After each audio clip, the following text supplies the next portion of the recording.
सुप्रभात बच्चों। हम पढ़ रहे थे पाठ पार नज़र के। तो कल मैंने आपको बताया था कि छोटू जो एक छोटा सा बच्चा है वह एक एस्ट्रोनॉट है। वह अपने पापा मम्मी के साथ मंगल सतह के ज़मीन के ऊपर रहते हैं। तो इसके बारे ज़मीन के नीचे रहते हैं। अब इससे हम आगे अध्ययन शुरू करेंगे। तो छोटू जब अपने पापा का सिक्योरिटी पास चुरा के ले जाता है तो वह पकड़ लिया जाता है और जो सिक्योरिटी गार्ड होते हैं वह छोटू को उसके घर मम्मी पापा के पास छोड़ आते हैं। तो पापा मम्मी छोटू को समझाते हैं कि छोटू अभी तुम बहुत छोटे हो, यह सब काम तुम नहीं कर पाओगे क्योंकि तुमको इनका प्रशिक्षण नहीं मिला है। अभी तुम्हें बहुत सारी पढ़ाई करनी है, उसके बाद तुम्हें जब प्रशिक्षण मिलेगा तो उसके बाद तुम ये काम कर सकते हो। अब छोटू अपने पापा मम्मी की बात मान लेता है और कहता है कि मैं अभी खूब पढ़ूंगा और आगे चलकर पापा की तरह ही जो अंतरिक्ष में के साधनों के बारे में मैं जानूंगा, अंतरिक्ष में क्या क्या चीज़ें हैं, मैं भी पापा की तरह एक अंतरिक्ष वैज्ञानिक ही बनूंगा। अब इसके आगे देखिए बच्चों क्या होता है। दूसरे दिन छोटू के पापा काम पर चले गए। देखा तो कंट्रोल रूम का वातावरण बदला बदला सा था। शिफ्ट खत्म कर घर जा रहे स्टाफ के प्रमुख ने टीवी स्क्रीन की तरफ इशारा किया। स्क्रीन पर एक बिंदु झलक रहा था। वह बताने लगा, यह कोई आसमान का तारा नहीं है क्योंकि कंप्यूटर से पता चल जा रहा है कि यह अपनी जगह अडिग नहीं रहा। पिछले कुछ घंटों के दौरान इसने अपनी जगह बदलनी है। कंप्यूटर के अनुसार यह हमारी धरती की तरफ बढ़ता चला आ रहा है। अब दूसरे दिन देखो बच्चों क्या होता है। जब छोटू के पापा अपने काम पे जाते हैं तो वह देखते हैं कि कंट्रोल रूम का जो वातावरण है, माहौल है, कुछ अलग ही माहौल वहाँ पे हो रहा है। अब जब पहली शिफ्ट के जो जो लोग जा रहे होते हैं, स्टाफ अपना काम ख़त्म करके जा रहे होते हैं, अब छोटू के पापा की दूसरी शिफ्ट होती है। अब छोटू के पापा को जो पहली शिफ्ट वाले स्टाफ के लोग हैं वह दिखाते हैं कि जो कंप्यूटर की स्क्रीन है वहाँ पर एक बिंदु झलक रहा है। बिंदु अर्थात एक रोशनी वाली चीज़ दिखाई दे रही है। अब उससे ये पता चलता है कि वह जो बिंदु है, रोशनी वाली चीज़ है, वह अपनी जगह पर टिकी नहीं है। अडिग का अर्थ है वह अपनी जगह पे टिकी नहीं है, वह तो हिल रही है। अब छोटू के पापा जब उसको देखते हैं तो वह चीज़ उनको संदिग्ध लगती है। अब वो कहते हैं कि यह जो बिंदु है वह तो हमारी धरती की ओर बड़ा चला आ रहा है। हमारी धरती अर्थात जो मंगल ग्रह की धरती थी। अब इसके बाद वो लोग आपस में बातचीत करते हैं कि अंतरिक्ष यान तो नहीं है। छोटू के पापा ने अपना संदेह प्रकट किया। अब छोटू के पापा जब उसको चमकीली चीज़ को देखते हैं कि वह चमकीली चीज़ एक जगह पे टिकी नहीं है, वह तो आगे धरती की तरफ बढ़ती चली आ रही है। अब वो कहते हैं कि यह कोई एक जगह टिके रहने वाला तारा नहीं है, आखिर ये क्या चीज़ है। अब संदेह हमें भी है, अब आप इस पर बराबर ध्यान रखिएगा। अब जो स्टाफ के लोग हैं वह अपना शिफ्ट ख़त्म करके जा रहे होते हैं। वो छोटू के पापा से कहते हैं कि हमें भी इस पे संदेह हो रहा है, हमारे मन में भी इस चमकीली चीज़ को देख के शंका हो रही है, हम आप इसका भी ध्यान रखिएगा। अब छोटू के पापा सोच में डूब गए। अब जो छोटू के पापा हैं, क्योंकि अब उनका काम था कंट्रोल रूम का ध्यान रखना, अब वो जो चमकीली चीज़ होती है उसको देखकर वो सोच में डूब पड़ते हैं कि ये चीज़ आखिर है क्या। क्या सचमुच अंतरिक्ष यान होगा? कहाँ से आ रहा होगा? सौरमंडल में हमारी धरती के अलावा कौन से ग्रह पर जीवों का अस्तित्व होगा? अब देखो बच्चों, यहाँ पे जो छोटू के पापा हैं वह सोच में पड़ जाते हैं, क्योंकि आपने देखा है जो अंतरिक्ष है, हमारा जो आकाश है, वहाँ पे बहुत सारे ग्रह हैं।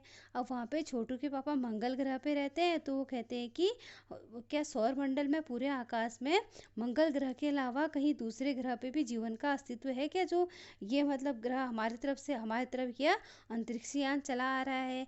अब ये किसका होगा, किसने इसको भेजा होगा? तो उनके मन में तरह तरह के सवाल उठते हैं। अगर होगा तो कैसे प्रगति कर चुका होगा, अंतरिक्ष यान किसने छोड़ा होगा। तो ये सब सवाल जो छोटू के पापा हैं उनके दिमाग में, मस्तिष्क में ये सब सवाल घूम रहे होते हैं। वैसे तो हमारे पूर्वजों ने भी अंतरिक्ष यानों उपग्रहों का प्रयोग किया था। अब वो यह भी सोचते हैं कि वैसे तो हमारे जो पूर्वज थे उन लोगों ने भी अंतरिक्ष यान और उपग्रहों का प्रयोग किया था, मगर हमारे लिए यह असंभव है। अब छोटू के पापा बोलते हैं कि हमारे लिए यह चीज़ असंभव है, उसके लिए आवश्यक मात्रा में ऊर्जा तो हो, काश हमने मेहमानों को नज़दीक से देखा जा सकता। हाँ, अगर इसी तरफ आ रहा होगा तो यह संभव हो सकेगा। देखो, अब छोटू के पापा अपने ही मन में विचार करते हैं कि वो कहते हैं कि हमारे पूर्वजों ने तो बहुत सारे अंतरिक्ष यान बनाए, उपग्रह बनाए, लेकिन अभी हमारे पास उतनी ऊर्जा नहीं है, उतनी शक्ति नहीं है कि हम ये सब चीज़ें बना सकें, और हमारे पास इतनी सामर्थ्य भी नहीं है कि जो चीज़ हमारे पास आ रही है हम उसको पहचान सकें। अगर वो ज़्यादा पास में आ जाएगी तो उसको हम पहचान पाएंगे। अब ये सारे सवाल उनके मस्तिष्क में घूम रहे होते हैं। अब अंतरिक्ष यान से एक यांत्रिक हाथ बाहर निकला, पल पल उसकी लंबाई बढ़ती जा रही थी। अब देखो बच्चों, आगे क्या होता है। जो अंतरिक्ष यान मंगल ग्रह की ओर आ रहा था उसमें से एक यांत्रिक का अर्थ होता है जो तकनीकी हाथ, एक जो आर्टिफिशियल हैंड जिसको आप बोल सकते हो, वह हाथ बाहर निकलता है, कृत्रिम हाथ। तो उसकी लंबाई थोड़ी थोड़ी देर बाद बढ़ती जा रही थी। छोटू के पापा ने अवलोकन जारी रखा। अब जो छोटू के पापा हैं उनने उसको देखना जारी रखा, उसकी जांच करना जारी रखा, वह रुके नहीं। कॉलोनी के प्रबंध समिति की सभा बुलाई गई। अब कुछ समय के बाद जो उनकी मंगल ग्रह की कॉलोनी थी उसके जो प्रबंध समिति की बैठक है उसको बुलाया गया।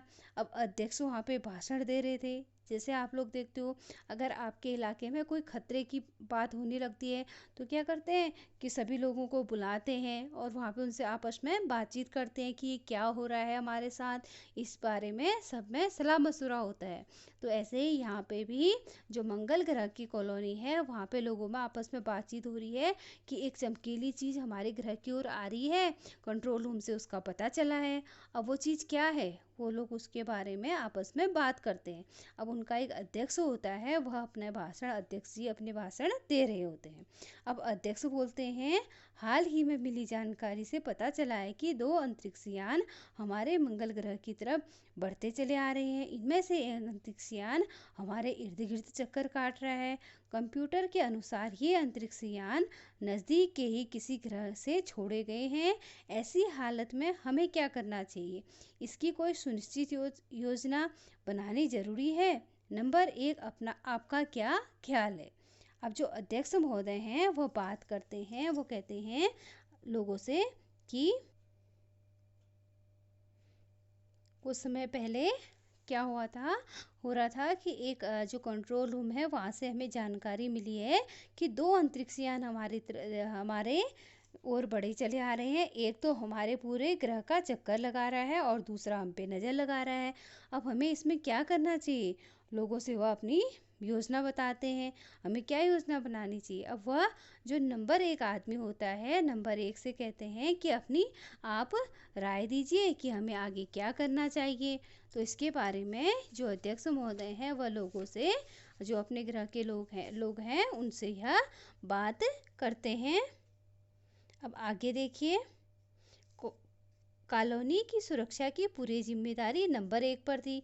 अब वो नंबर 1 से प्रश्न क्यों पूछते हैं, क्योंकि जो कॉलोनी है उनकी, उसकी जिम्मेदारी नंबर 1 पर थी। अब उन्होंने कुछ कागज हाथ में समेटे हुए थे और जो नंबर 1 है वह बोलना शुरू करते हैं कि इन दोनों अंतरिक्ष यानों को जलाकर खाक कर देने की क्षमता हम रखते हैं, मगर इससे हमें कोई जानकारी हासिल न हो सकेगी। अब जो नंबर 1 है बच्चों, देखो वो कह रहा है कि हम दोनों अंतरिक्ष यानों को जला देते हैं, इतनी ताकत तो हम पे है, लेकिन इससे कोई हमें कोई जानकारी तो मिलेगी नहीं, कोई सूचना तो मिलेगी नहीं, हम ऐसा करना तो हमारे लिए बेकार होगा। अब अंतरिक्ष यान बेकार हो जाएंगे और वह ज़मीन पर उतरने के लिए मजबूर हो जाएंगे, और यंत्र हमारे पास नहीं है, हमारे पास ऐसे कोई यंत्र नहीं है कि हम उनको पकड़ सकें और उसके बारे में हम पता लगा सकें। अब देखो आगे क्या होता है। हालांकि अगर ये अंतरिक्ष यान खुद ब खुद ज़मीन पर उतरते हैं तो उन्हें बेकार कर देने की क्षमता हम में अवश्य है। और वो कहते हैं कि हम जो अंतरिक्ष यान हमारे ग्रह का चक्कर लगा रहे हैं हम उनको नष्ट तो नहीं कर सकते, अगर वो खुद ब खुद उतरेंगे तो हम उनको नष्ट अवश्य कर सकते हैं। अब जो नंबर 1 कह रहा है कि मेरी जानकारी के अनुसार इन अंतरिक्ष यानों में सिर्फ यंत्र हैं, किसी तरह के जीव इसमें सवार नहीं है। अब जो नंबर 1 है वो अपना राय दे रहा है, वो कह रहा है कि मुझे लगता है कि जो अंतरिक्ष यान हमारी तरफ बढ़े आ रहे हैं उनमें कोई भी जीव सवार नहीं है, कोई भी व्यक्ति नहीं है, वो खाली अकेले हैं। अब उसके बाद देखो, अब लेकिन नंबर 1 की बात तो सही लगती है। अब उसके बाद नंबर 2 क्या कहता है, देखो बच्चों, जो नंबर 2 है वह एक वैज्ञानिक है। नंबर 2 बोलते हैं कि हालांकि यंत्रों को बेकार कर देने में भी खतरा है, उसके बेकार होते ही दूसरे ग्रह के लोग हमारे बारे में जान जाएंगे, इसलिए मेरी राय में हमें सिर्फ अवलोकन करते रहना चाहिए। अब जो नंबर 2 है वो अपनी राय देता है, वह कहता है कि हमें सिर्फ उन यंत्रों को देखते रहना चाहिए, हमें उनको नष्ट नहीं करना चाहिए। क्योंकि जो नंबर 2 है वह एक वैज्ञानिक है, उसको विज्ञान के बारे में, यंत्रों के बारे में नंबर 1 से ज़्यादा जानकारी है, क्योंकि नंबर 1 तो उसका काम तो सुरक्षा करना होता है। अब आगे देखिए, जहाँ तक हो सके हमें अपने अस्तित्व को छिपाए ही रखना चाहिए, क्योंकि हो सकता है जिन लोगों ने अंतरिक्ष यान भेजे हैं वे कल को इनसे भी बड़े सक्षम अंतरिक्ष यान भेज दें। हमें यहाँ का प्रबंध कुछ इस तरह रखना चाहिए कि जिससे इस यंत्रों को यह गलतफहमी हो कि वह ज़मीन पर कोई चीज़ इतनी महत्वपूर्ण नहीं है जिससे वे लाभ उठा सकें। अध्यक्ष महोदय से मैं यह दरख्वास्त करता हूँ कि इस तरह का प्रबंध हमारे लिए किया जाए। नंबर 3 सामाजिक व्यवस्था का काम देखते थे। अब इसके बाद देखो बच्चों, जो नंबर 3 है वह बोलते हैं कि अभी हमें क्या करना है, अपने अस्तित्व को छिपाए रखना है। अभी हमें ज़्यादा इन अंतरिक्ष यानों को नष्ट करना है या इनका क्या करना है, इसके बारे में हमें नहीं सोचना है, हमें सिर्फ अपनी सुरक्षा करनी है। और हमें ऐसा भी हो सकता है कि जिन लोगों ने ये अंतरिक्ष यान भेजे हो वो कल के दिन इससे भी शक्तिशाली अंतरिक्ष यान भेज दें, तो हमारा पहला काम रहेगा कि हम लोग अपने जो क्षेत्र है, अपनी कॉलोनी है, उसकी सुरक्षा करें। अब वो अध्यक्ष महोदय से यह दरख्वास्त अर्थात विनती करते हैं कि पहले हमें अपनी सुरक्षा का प्रबंध करना चाहिए, उसके बाद हमें यंत्रों को नष्ट करना है या क्या करना है उसके बारे में सोचना चाहिए। अब सबकी बात जब अध्यक्ष महोदय सुनते हैं तो बोलते हैं कि बोलने ही वाले होते हैं कि फ़ोन की घंटी बजती है। अध्यक्ष महोदय ने चोगा उठाया, चोगा अर्थात जो फ़ोन का हैंडल है उसको उठाया और बोलते हैं। 1 मिनट बाद सभा को संबोधित करते हुए उन्होंने कहा कि भाइयों, अंतरिक्ष यान क्रमांक 1 हमारी ज़मीन पर उतर चुका है। अब जब उनको जानकारी मिलती है, जब उनके आपस में बातचीत हो रही है तो थोड़ी देर बाद उनको जानकारी मिलती है कि जो अंतरिक्ष यान था वह उनकी ज़मीन पे, मंगल ग्रह की ज़मीन पे उतर चुका है। वह दिन छोटू के लिए बड़ा ही महत्वपूर्ण था। अब छोटू भी ये सब चीज़ें सुन रहा था और जान रहा था। अब जब अंतरिक्ष यान मंगल ग्रह की ज़मीन पे उतरा तो वो दिन छोटू के लिए बहुत ही ज़्यादा महत्वपूर्ण था। पापा उसे कंट्रोल रूम ले गए, जहाँ से अंतरिक्ष यान क्रमांक 1 साफ नज़र आता था। अब छोटू के लिए वो दिन महत्वपूर्ण क्यों था? क्योंकि जो दो अंतरिक्ष यान मंगल ग्रह की तरफ आ रहे थे, उनमें से जो पहला वाला अंतरिक्ष यान था वो छोटू को साफ दिखाई दे रहा था और पापा खुद अपनी मर्जी से छोटू को कंट्रोल रूम में ले गए थे। इससे पहले छोटू छुपके गया था, चोरी से गया था, लेकिन अभी तो पापा उसको खुद ले गए थे, तो छोटू बहुत ज़्यादा खुश था। कैसा अजीब लग रहा है यहाँ, इसके अंदर क्या होगा पापा? छोटू ने अपने पापा से पूछा कि पापा, कितना अजीब लग रहा है ये अंतरिक्ष यान, इसके अंदर क्या होगा? अभी नहीं बताया जा सकता, दूर से इसका निरीक्षण जारी है।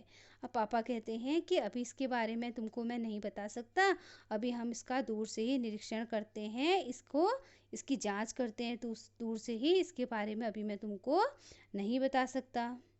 तो बच्चों, आज के लिए इतना ही, इसके आगे हम कल पढ़ेंगे। आज आप इस पाठ को अच्छे से पढ़ेंगे और इसको समझने का प्रयास करेंगे। धन्यवाद।